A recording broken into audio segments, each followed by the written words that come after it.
ఎవడైనా పడిపోతుంటే మీరు వాడిని కాపాడడానికి ప్రయత్నిస్తున్నారు అనుకోండి, అప్పుడు ఇద్దరు కలిపి 2 తాళ్ళు యూజ్ చేసి వాడిని పైకి లాగడానికి ట్రై చేస్తున్నారు అనుకోండి,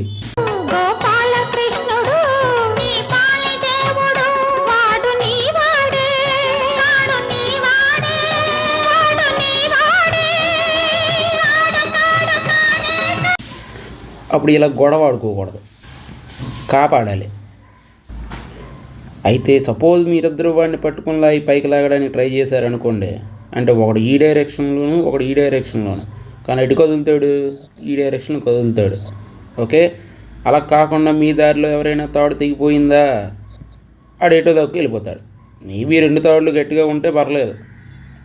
ఒకవేళ ఒక తాడు తెగిపోయినా వాడు వచ్చి దీనికి గట్టిగా గుడ్డుకుంటాడు, ఇలా వచ్చి ఇది దీనికి.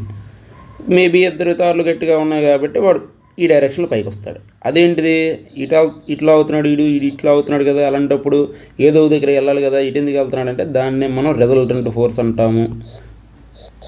ఓకే, ఇది F1 ఇది F2, ఈ రెండింటి యొక్క రిజల్ట్ అంటే ఇటు కదులుతాడు. అయితే వాడి మీద ఇంకొక ఫోర్స్ అనేది పనిచేస్తుంది, ఏంటిది, గ్రావిటీ. అది ఇటు పనిచేస్తుంది కిందకి, mg.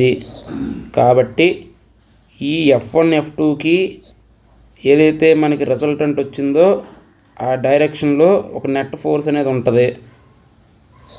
అది నెట్ పైకి పనిచేస్తుంది, కిందకి పనిచేసే గ్రావిటీ ఫోర్స్ కిందకి, అది mg.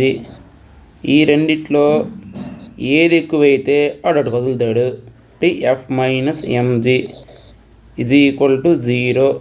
0 ఎందుకు, ఒకవేళ 2 ఫోర్సులు ఈక్వల్ అయిపోతే వాడు ఎటు కదలడు, అక్కడే ఉంటాడు. ఒకవేళ వాడు మీద అప్లై అయ్యే ఫోర్స్ కానీ ఎక్కువ అయ్యిందనుకో, ఎవరిది, మనది, వాడు పైకి వస్తాడు. అప్పుడు F minus mg is equal to ma. లాగేటప్పుడు ఫోర్స్ ఉంటుంది కదా, యాక్సిలరేషన్ వచ్చింది. వాడి వెయిట్ ఎక్కువైపోతే mg మైనస్ మీరు అప్లై చేసే force mg minus f is equal to ma. అప్పుడు వాడు కిందకు పోతుంటాడు.